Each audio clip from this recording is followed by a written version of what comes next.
الحمدللہ رب العالمین والصلاة والسلام علی محمد الامین اعوذ باللہ من الشیطان الرجیم بسم اللہ الرحمن الرحیم۔ خواتین و حضرات، ہم سورہ توبہ کی آیت 40 سے سورہ کا مطالعہ کر رہے ہیں۔ میں اس سے پہلے یہ عرض کر چکا کہ اب اس سورہ کے آخر تک منافقین زیر بحث ہیں،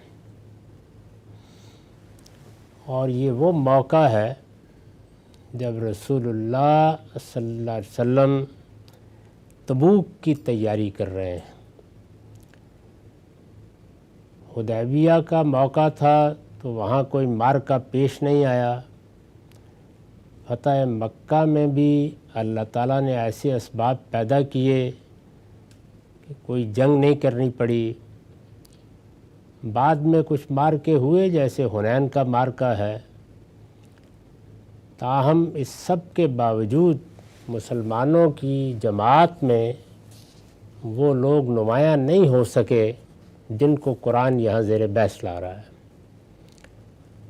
یہ بھی بڑے امتحانات تھے، لیکن پھر آخر میں تبوک کا امتحان سامنے آیا، اور اس موقع پر آگے مطالعہ کرنے سے معلوم ہوتا ہے کہ اللہ تعالیٰ یہ چاہتے تھے، یہ چونکہ بڑا سخت امتحان ہے، گرمی کا موسم ہے، فصلوں کے پکنے کا موسم ہے، آسانی سے لوگ جانے کے لیے آمادہ نہیں ہوں گے، اور یہ واضح ہو جائے گا کہ کون رسول کا ساتھ دیتا ہے اور کون نہیں دیتا۔ لیکن اس موقع پر بھی رسول اللہ صلی اللہ علیہ وسلم کی کریم النفسی کی وجہ سے ایسا نہیں ہو سکا۔ یہ معاملہ آگے زیر بحث آ رہا ہے۔ بہرحال جب اس مقصد کے لیے اللہ تعالیٰ نے نکلنے کی ترغیب دی ہے تو یہ بتایا ہے کہ اس میں اگر کوئی سعادت ہے تو وہ بھی تمہارے لیے ہے، اور اگر تم اللہ تعالیٰ کی طرف سے اس امتحان میں اترتے ہو اور اس میں کوئی نقصان پہنچتا ہے تو اس کا اجر بھی اللہ کے ہاں بڑا غیر معمولی ہے۔ لیکن یہ خیال نہ کرو کہ اللہ تعالیٰ تمہارا محتاج ہو کر رہ گیا ہے۔ وہ اس سے پہلے بھی اپنے پیغمبر کی مدد کرتا رہا ہے، اور اب بھی اگر ضرورت ہوگی تو کرے گا۔ چنانچہ اس میں بعض واقعات کا حوالہ دیا، اور بہت دل نواز طریقے پر یہ بتایا کہ وہ وقت یاد کرو جب ہمارا پیغمبر مکے سے نکلا تھا، اور اس وقت بس ثانی اثنین، دو میں کا دوسرا ہی تھا، اور وہ ایک غار میں تھے، اور جب وہ دونوں غار میں تھے اور وہ اپنے ساتھی سے کہہ رہا تھا کہ غم نہ کرو، اللہ ہمارے ساتھ ہے، تو اللہ نے اس موقع پر اپنی کیا سکینت نازل فرمائی تھی، کس طرح اپنے پیغمبر کی مدد کی تھی، یہ تم جانتے ہو۔ یہ کوئی ایسی چیز نہیں ہے جو تمہاری نگاہوں سے چھپی ہوئی ہے۔ یہ ان واقعات کا حوالہ ہے جن سے ایک ایک شخص وہاں بھی واقف تھا، اور بعد میں بھی اس کی تفصیلات تاریخ کو ایسے منتقل ہو گئیں کہ گویا یہ واقعہ ایک مسلمہ تاریخی واقعہ بن گیا۔ اس پر حاشیہ ہے، روایتوں سے معلوم ہوتا ہے کہ اس سفر میں رسول اللہ صلی اللہ علیہ وسلم اس اندیشے سے کہ آپ کا تعاقب کیا جائے گا، مکے سے نکل کر 3 دن کے لیے غار ثور میں پناہ گیر ہو گئے تھے۔ یعنی کم و بیش 3 دن وہاں گزارے تھے رسول اللہ صلی اللہ علیہ وسلم نے۔ یہ اسی موقع کا ذکر ہے۔ آپ کا تعاقب کرنے والے عین اس غار کے دہانے تک پہنچ گئے تھے جس میں آپ چھپے ہوئے تھے، یعنی ان کے قدموں کی چاپ گرد و نواح سے سنائی دے رہی تھی۔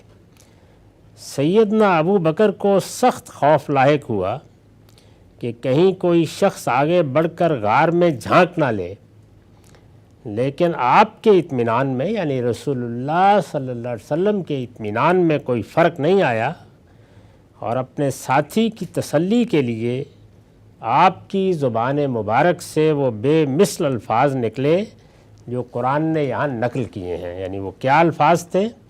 لا تحزن ان اللہ معنا، غم نہ کرو، اللہ ہمارے ساتھ ہے۔ قرآن مجید نے یہ بے مثل الفاظ یہاں نقل کیے ہیں، اور پھر بتایا ہے کہ جب پیغمبر نے یہ کہا کہ اللہ ہمارے ساتھ ہے تو اللہ کس طرح اپنی معیت کے ساتھ ظاہر ہوا۔ فرمایا فَأَنزَلَ اللَّهُ سَكِينَتَهُ عَلَيْهِ، اللہ نے اس وقت اس پر اپنی سکینت نازل فرمائی۔ یہ بڑی اللہ کی نعمت ہوتی ہے، یعنی جب خوف سے کلیجے منہ کو آ رہے ہوں، بڑی نازک صورتحال پیدا ہو گئی ہو، تو بڑے سے بڑا آدمی اپنے حواس کھو بیٹھتا ہے، اس میں اطمینان نازل ہو جائے، اس میں دل دماغ سب پاور جا رہے، اس میں آدمی حوصلے ہمت اور استقامت کے ساتھ کھڑا رہے، یہ اللہ ہی کی توفیق سے ہوتا ہے۔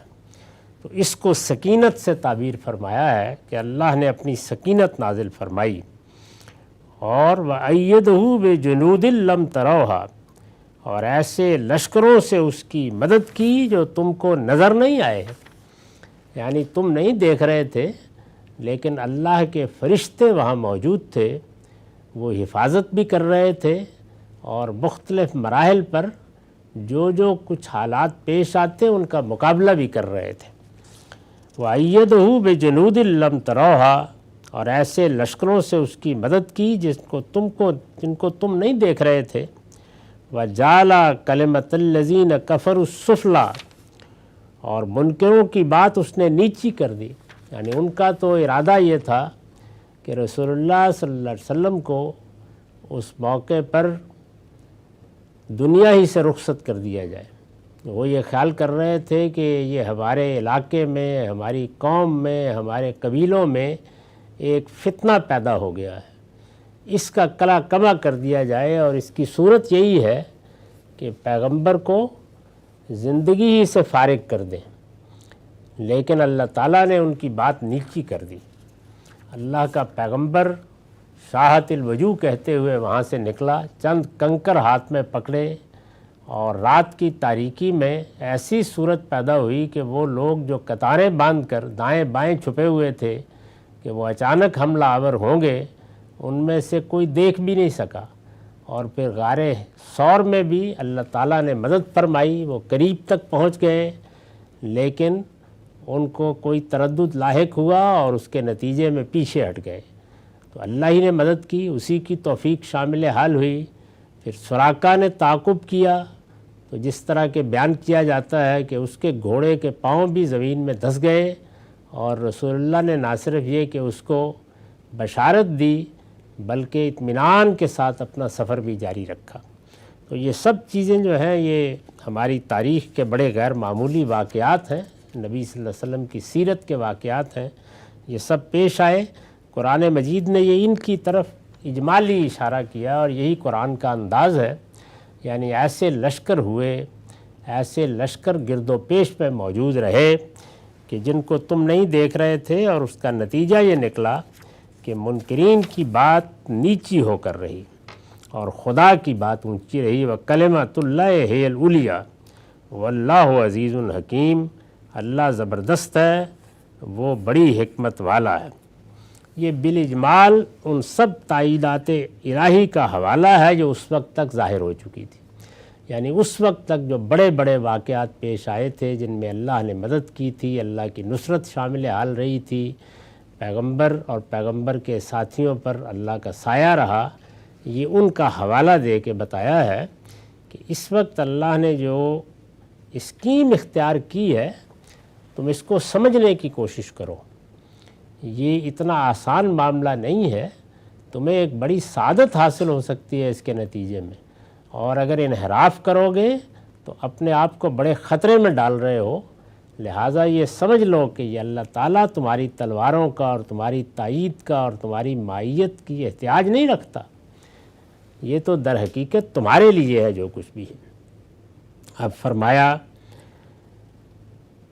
کہ انفروا خفافا وثقالا وجاہدوا باموالکم وانفسکم فی سبیل اللہ ذالکم خیر لکم ان کنتم تعلمون۔ تم نکلو، اس موقع پر بھی نکلو، اس سے پہلے مواقع پیش آئے، ان میں اللہ کی مدد تمہارے شامل حال رہی، تم نے اس کی مائیت کا ظہور دیکھا، اس وقت بھی نکلو، تم نکلو، خواہ تم ہلکے ہو یا بوجھل، یعنی سر و سامان کیا ہے، کتنا کچھ میسر ہو سکتا ہے، کیا ساتھ لے سکتے ہو، اللہ تعالیٰ کے بھروسے پر نکلو۔ کسی کے پاس کوئی ایک تلوار ہے تو نکلے، کوئی پیدل چل سکتا ہے تو نکلے، کسی کے پاس سواری ہے تو نکلے۔ ظاہر ہے کہ یہ سب چیزیں اس وقت لوگوں کو ایسے ہی فراہم کرنا ہوتی تھیں، کوئی باقاعدہ فوجیں نہیں تھیں جو لڑنے کے لیے نکلے۔ مسلمان اور مسلمانوں کے مقابل میں بھی جو لوگ تھے وہ اسی طرح نکلتے تھے، اپنی حمیت کے لیے، اپنی قوم کے لیے، اپنے وطن کے لیے۔ ادھر یہ بتایا جا رہا تھا کہ تم اللہ کے لیے نکلو، اور ہلکے ہو یا بھاری، ہلکے ہو یا بوجھل۔ میں نے لکھا ہے یعنی سر و سامان کم ہو یا زیادہ، اسے جہاد سے جی چرانے کا بہانہ نہ بناؤ۔ یہ نفیر عام کا موقع ہے، یعنی دو طرح کے موقع ہوتے ہیں۔ ایک تو یہ کہ جہاد کے لیے بلایا جاتا ہے، اور جس طرح کہ ابھی بھی اللہ کا حکم موجود ہے کہ اگر کسی جگہ ظلم ہوگا، عدوان ہوگا، اور مسلمانوں کے پاس طاقت ہوگی تو وہ اس ظلم سے لوگوں کو نجات دلائیں گے، لیکن اس میں یہ کافی ہوتا ہے کہ جتنی تعداد مقصود ہے یا جتنا سر و سامان پیش کرنا ضروری ہے بس وہ پیش کر دیا جائے۔ یعنی ہر شخص کے لیے نکلنا ضروری نہیں ہوتا۔ عام لوگ تو آج کے زمانے میں اس طرح نکلتے ہی نہیں، بلکہ اپنی تائید فراہم کرتے ہیں، اور گھروں میں، شہروں میں جو کچھ اپنی طرف سے خدمات انجام دے سکتے ہیں انہی تک محدود رہتے ہیں۔ لیکن اس زمانے میں اگر ایک تعداد نکل کھڑی ہوئی ہے اور وہ کفایت کرتی ہے تو بس باقیوں کے لیے بھی اللہ نے اجری کا وعدہ کیا ہے۔ تاہم دوسرے مواقع وہ ہوتے ہیں جن میں نفیر عام ہے، یعنی سب کے سب لوگ، ہر شخص پر، ہر بالغ شخص پر یہ ذمہ داری عائد ہوتی ہے کہ وہ نکلے۔ تو یہ تبوک کا موقع بھی اسی طرح کا ہے، بدر کا موقع بھی اسی طرح کا تھا۔ درمیان میں بعض موقع ضرور ایسے آئے کہ جس میں اللہ تعالیٰ نے جیسے کہ سورہ نساء میں بیان کیا ہے، یہ بتا دیا کہ سب کے لیے نکلنا ضروری نہیں ہے، لیکن یہ سب کے لیے نکلنے کا موقع تھا۔ اسی وجہ سے بات کی ابتدا یہاں سے کی ہے کہ انفروا خفافا و ثقالا، یعنی اس وقت ساز و سامان ہے نہیں ہے، تم کچھ سفر کے لیے میسر کر سکتے ہو نہیں کر سکتے، بس اپنی خدمات پیش کر دو، ہلکے ہو یا بوجھل، ہر حال میں۔ یہ نفیر عام کا موقع ہے، اس نوعیت کا کوئی عذر بھی اس وقت مقبول نہیں ہے۔ یعنی اب کوئی آدمی نہ اپنی بے سر و سامانی کا عذر پیش کر سکتا ہے، نہ یہ خیال کر کے بیٹھا رہ سکتا ہے کہ کچھ لوگ ہیں یا کافی بڑی تعداد میسر ہو گئی ہے، وہ اپنا کام کر لیں گے۔ ہر شخص پابند ہے کہ وہ نکلے۔ یہ موقع جس طرح میں نے عرض کیا کہ نفیر عام کا موقع ہوتا ہے، پوری قوم کو، پوری جماعت کو، پوری جمعیت کو، ہر شخص کو جو کسی نظریے کو ماننے والا ہے اس وقت کہہ دیا جاتا ہے کہ وہ باہر آ جائے اور یہ خدمات انجام دے۔ قوموں پر بھی ایسے حالات آتے ہیں جب نفیر عام کی ضرورت پڑتی ہے، لیکن خاص طور پر پیغمبروں کی جد و جہد میں یہ ایک بڑا نازک موقع تھا۔ تو فرمایا کہ نکلو، تم نکلو، خواہ تم ہلکے ہو یا بوجھل، انفروا خفافا و ثقالا وجاہدوا باموالکم وانفسکم فی سبیل اللہ، اور اپنے جان و مال سے اللہ کی راہ میں جہاد کرو۔ یہ اب آزار پیش کرنے کا موقع نہیں، یہ قربانی دینے کا موقع ہے، اپنے آپ کو اللہ کے لیے پیش کرنے کا موقع ہے۔ اس میں کوئی شخص بھی پیچھے نہ رہے۔ ذالکم خیر لکم ان کنتم تعلمون، یہ تمہارے لیے بہتر ہے اگر تم جانو۔ ظاہر ہے کہ اسی کی تشریح کی جا رہی ہے، اگر تم جانو کی کہ اس میں کیا کیا تمہارے لیے اللہ کی نعمتیں پوشیدہ ہیں، اس کے نتائج کتنے غیر معمولی ہیں، یہ موقع کیسا غیر معمولی ہے۔ نہ زمین پر اب کوئی پیغمبر آئے گا، نہ اس طرح آخری پیغمبر کی دعوت برپا ہوگی، نہ یہ زمانہ قیامت تک دہرایا جائے گا۔ یہ بڑی غیر معمولی صورتحال ہے، اس میں کوئی شخص بھی پیچھے نہ رہے۔ اس کے بعد ارشاد ہوا لو کانا ارزن قریباً و سفراً قاصداً لاتبعوک ولکن بعدت علیہم الشقہ، اگر فائدہ نزدیک اور سفر ہلکا ہوتا تو یہ لوگ ضرور تمہارے پیچھے ہو لیتے۔ مطلب یہ ہے کہ مسلمانوں کی جماعت میں شامل ہیں، کوئی چھوٹی موٹی مہم ہوتی تو یہ سب نکلتے۔ یہ نہیں چاہتے کہ ان کا پردہ چاک ہو، فائدے حاصل کرنے کے لیے یا کم سے کم اپنا نام لکھوائے رکھنے کے لیے یہ شریک ہو جاتے اگر فائدہ نزدیک اور سفر ہلکا ہوتا۔ مال غنیمت بھی ملتا تھا، اور جب جنگیں ہوتی تھی تو اس میں بہت سے دوسرے فوائد بھی تھے، تو اس لیے فرمایا کہ یہاں تو اگر فتح بھی ہوئی تو بڑی مشقت کے بعد ہوگی، یہاں بہت سفر کرنا ہوگا، بہت زیادہ اپنے آپ کو تکلیف میں مبتلا کر کے پھر کہیں لوگ پہنچیں گے تبوک میں یا اس علاقے میں جہاں یہ معرکہ پیش آنے والا ہے، تو اس لیے ان کے لیے یہ بڑی مشکل ہو گئی۔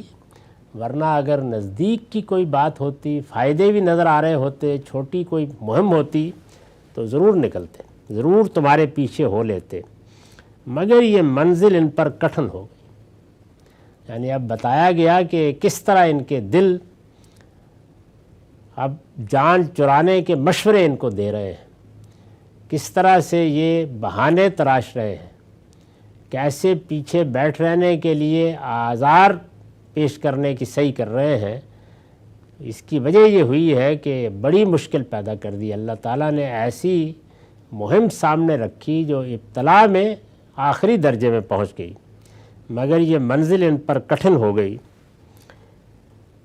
میں نے لکھا یعنی تبوک کا سفر کون سی منزل تھی؟ یہ تبوک کا سفر تھا جس میں روم جیسی بڑی اور منظم طاقت سے مقابلہ تھا۔ یہ جو فرمایا ہے نا کہ اگر فائدہ نزدیک اور سفر ہلکا ہوتا تو گرد و پیش میں چھوٹے چھوٹے قبائل کی طرف بھی مہمات بھیجی جاتی تھیں، اور چونکہ وہاں کسی منظم فوج سے بھی واسطہ نہیں ہوتا تھا، جیسے کچھ لوگ ادھر تھے ویسے ہی ادھر تھے، تو یہ چلے جاتے تھے، ساتھ ہو لیتے تھے مسلمانوں کے۔ اس میں بھی جو اصل قوت تھی وہ تو مخلص مسلمانوں ہی کی قوت تھی، جو اپنا سب کچھ لگا دینے کے لیے باہر نکلتے تھے، لیکن ان کا بھرم بھی رہ جاتا تھا۔ اب فرمایا کہ یہ منزل کٹھن ہو گئی کیونکہ روم جیسی بڑی اور منظم طاقت سے مقابلہ تھا۔ اس وقت کی دو ہی بڑی طاقتیں تھیں، ایک ایران کی ساسانی سلطنت اور دوسرے روم کی بازنطینی سلطنت۔ تو رومیوں کے ساتھ مقابلے کے لیے رسول اللہ نکل رہے تھے، کیونکہ اطلاعات یہ ملی تھی کہ ایک بڑا لشکر وہاں جمع ہو رہا ہے۔ یعنی تبوک کا سفر جس میں روم جیسی بڑی اور منظم طاقت سے مقابلہ تھا، مسافت طویل تھی، یعنی سفر بھی میلوں کا سفر، سینکڑوں میلوں کا سفر، موسم شدید گرم تھا، اور نئے سال کی فصل پک کر کٹنے کے لیے تیار ہو چکی تھی۔ یہ امتحان تھا جو تبوک کے موقع پہ پیش آیا۔ اس کو اس ایک لفظ میں ادا کیا ہے، ولیکن بعدت علیہم الشقہ، مگر یہ منزل ان پر کٹھن ہو گئی۔ فرمایا فَسَيَحْلِفُونَ بِاللَّهِ لَوِ اسْتَطَعْنَا لَخَرَجْنَا مَعَكُمْ، اب یہ اللہ کی قسمیں کھائیں گے کہ اگر ہم نکل سکتے تو ضرور تمہارے ساتھ نکلتے۔ یعنی اپنے جو آزار پیش کر کے جو بہانے بنا کر یہ رکے ہیں، تو اللہ کی قسمیں کھا کھا کر یہ بتائیں گے کہ ہم تو نکلنا ہی چاہتے تھے، بس یہ مشکل پیش آ گئی، یہ کچھ طبیعت ناساز ہو گئی، یہ مسئلہ ہو گیا۔ یہ اللہ کی قسمیں کھائیں گے کہ اگر ہم نکل سکتے تو ضرور تمہارے ساتھ نکلتے۔ یہلکون انفسہم، یہ اپنے آپ کو ہلاکت میں ڈال رہے ہیں، یعنی ظاہر ہے کہ جھوٹ بول رہے ہیں، بہانے کر رہے ہیں، اور کس کے مقابلے میں کر رہے ہیں؟ اللہ کے مقابلے میں کر رہے ہیں، اللہ کے رسول کے مقابلے میں کر رہے ہیں۔ یہ اپنے آپ کو ہلاکت میں ڈال رہے ہیں۔ واللہ یعلم انہم لکاذبون، اور اللہ جانتا ہے کہ یہ بالکل جھوٹے ہیں۔ یعنی کوئی ایک بہانہ بھی حقیقی بات کا بہانہ نہیں ہے، بلکہ محض آزار ہیں جو پیش کر کے جان چھڑانے کی کوشش کر رہے ہیں۔ یہ جو اتنے سخت لب و لہجے میں فرمایا ہے اور گویا اندر کو کھول کر رکھ دیا ہے، باطن کو نمایاں کر دیا ہے، تو اس پر حاشیہ ہے کہ اللہ اور اس کے رسول کے سامنے جھوٹے عذرات پیش کیے جائیں تو اس کا نتیجہ ظاہر ہے کہ یہی ہے اور یہی ہونا چاہیے، یعنی پھر یہی ہوگا۔ معاملہ میرا آپ کا کسی عام شخص کا تو نہیں ہے، اوپر آسمان پہ اللہ پروردگار عالم سارے معاملے کی خود نگرانی کر رہا ہے اور نیچے اس کا رسول موجود ہے، قرآن نازل ہو رہا ہے، تو سب کچھ کھول دیا۔ یہ اپنے آپ کو ہلاکت میں ڈال رہے ہیں اور اللہ جانتا ہے کہ یہ بالکل جھوٹے ہیں۔ اب یہ فرمایا کہ بچ نکلنے کی راہ کیسے ہوئی؟ جھوٹ بولا انہوں نے، غلط آزار پیش کیے، لیکن بچ نکلے۔ کیسے بچ نکلے؟ عفی اللہ عنک لما اذنت، یعنی اس طرح بچ نکلے کہ جب وہ یہ بہانے لے کے آئے تو ہونا یہ چاہیے تھا کہ رسول اللہ صلی اللہ علیہ وسلم یہ فرماتے کہ ان آزار کی، ان بہانوں کی کوئی اہمیت نہیں ہے، یہ نفیر عام کا موقع ہے، تم نکلو۔ لیکن آپ کی طبیعت میں انتہائی نرمی، بہت کریم النفسی تھی۔ جیسے ہی انہوں نے آ کے اس طرح کے جھوٹے عذر پیش کیے، رسول اللہ نے قبول کر لی، اجازت دے دی۔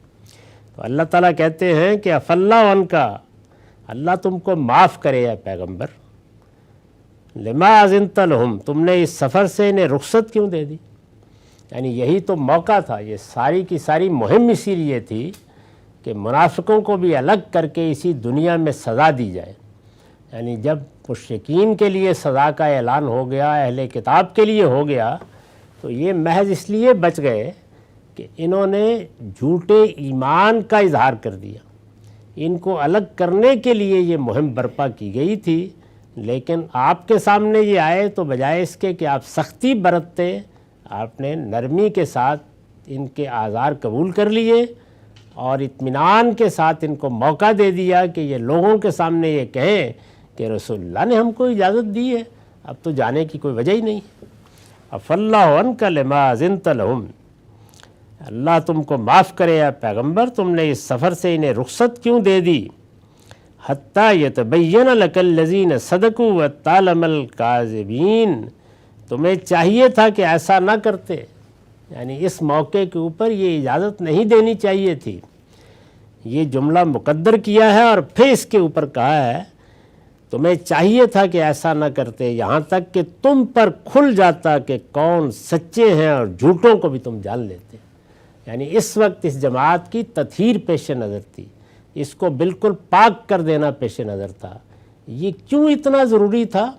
یہ بات کے سیاسی حالات بتاتے ہیں کہ مسلمانوں کے ہاں جو بڑے حادثے ہوئے، بڑا خلفشار برپا ہوا، اس سب کے پیچھے یہی لوگ تھے۔ یہی لوگ تھے کہ جنہوں نے بعد میں روایتوں میں بھی در اندازی کی، افسانے بھی تراشے اور دین سے متعلق بھی غلط چیزیں لوگوں تک پہنچائیں، اور چونکہ مسلمانوں کی جماعت کا حصہ تھے تو عمومی اعتماد بھی رہا۔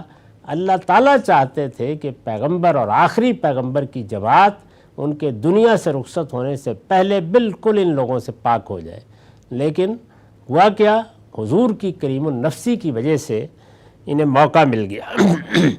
تو فرمایا کہ تمہیں چاہیے تھا کہ ایسا نہ کرتے، یہاں تک کہ تم پر کھل جاتا کہ کون سچے ہیں اور جھوٹوں کو بھی تم جان لیتے۔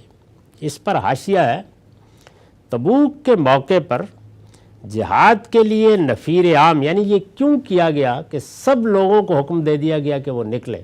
تبوک کے موقع پر جہاد کے لیے نفیر عام کا اصلی مقصد یہی تھا کہ جزا و سزا کے اس مرحلے میں، یعنی جب رسول اللہ کی قوم کے لیے، آپ کے مخاطبین کے لیے جزا اور سزا کا مرحلہ آ گیا، وہ لوگ جنہوں نے آخری پیغمبر کا انکار کیا ہے ان کو سزا دی جائے اور دنیا ہی میں دکھا دیا جائے کہ اللہ کی دینونت کیسے قوموں کے لیے برپا ہوتی ہے۔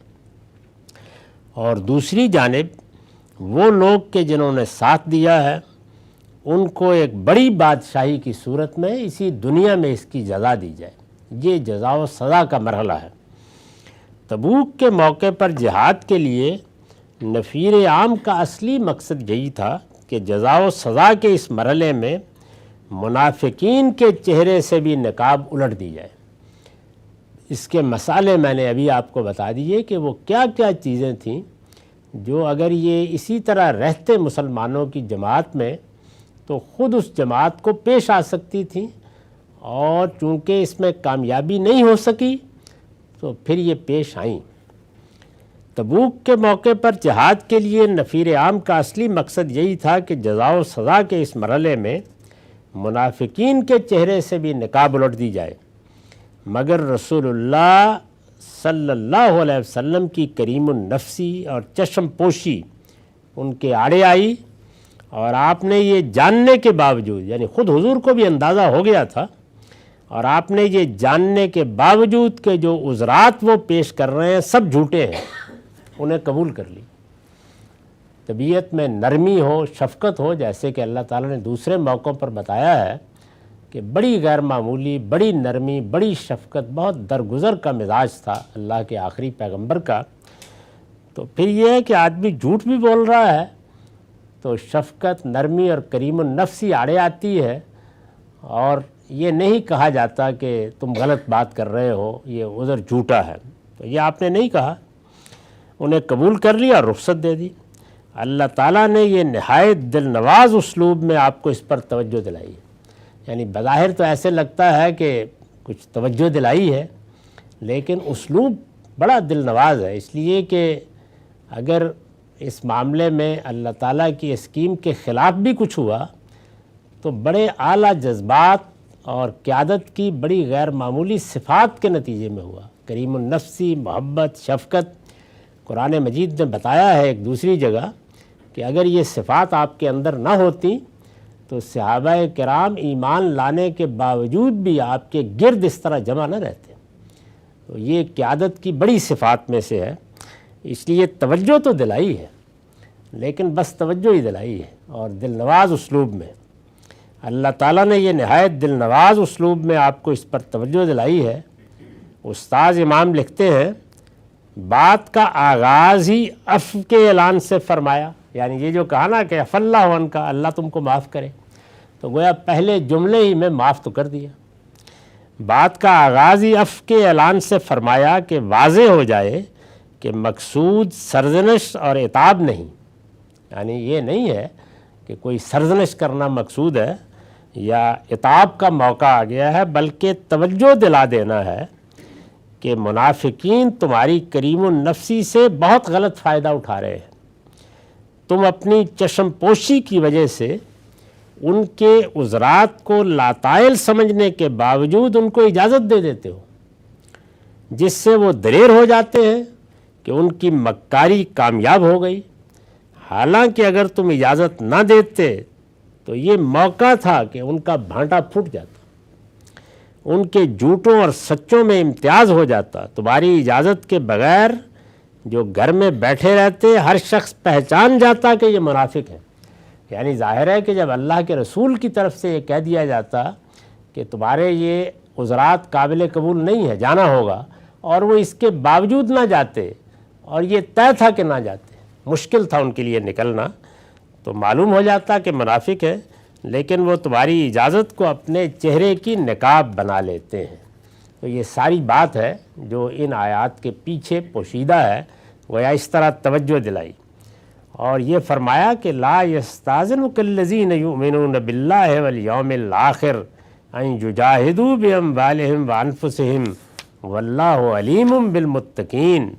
جو لوگ اللہ پر اور آخرت کے دن پر سچا ایمان رکھتے ہیں وہ کبھی تم سے رخصت مانگنے نہیں آئیں گے کہ انہیں جان و مال کے ساتھ جہاد سے معاف رکھا جائے، یعنی وہ تو اس موقع کی تلاش پہ ہوتے ہیں، ان کی تو آرزو ہوتی ہے کہ یہ مواقع پیدا ہوں اور وہ اپنے اظہار کا لوگوں کے سامنے بھی نمونہ پیش کریں اور اللہ کے ہاں بھی بڑے مراتب پائیں، اس لیے وہ کبھی اس طرح نہیں کریں گے، وہ کبھی آ کر یہ نہیں کہیں گے۔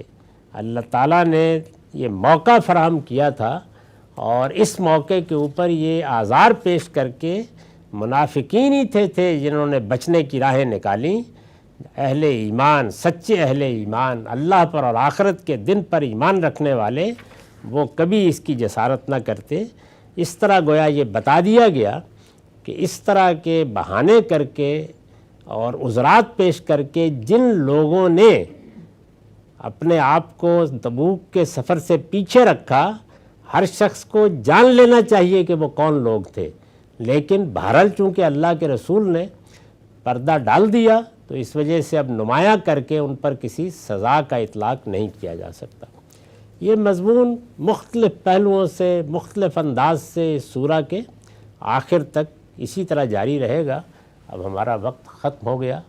اقول قولی ھذا واستغفر اللہ لی ولکم ولسائر المسلمین۔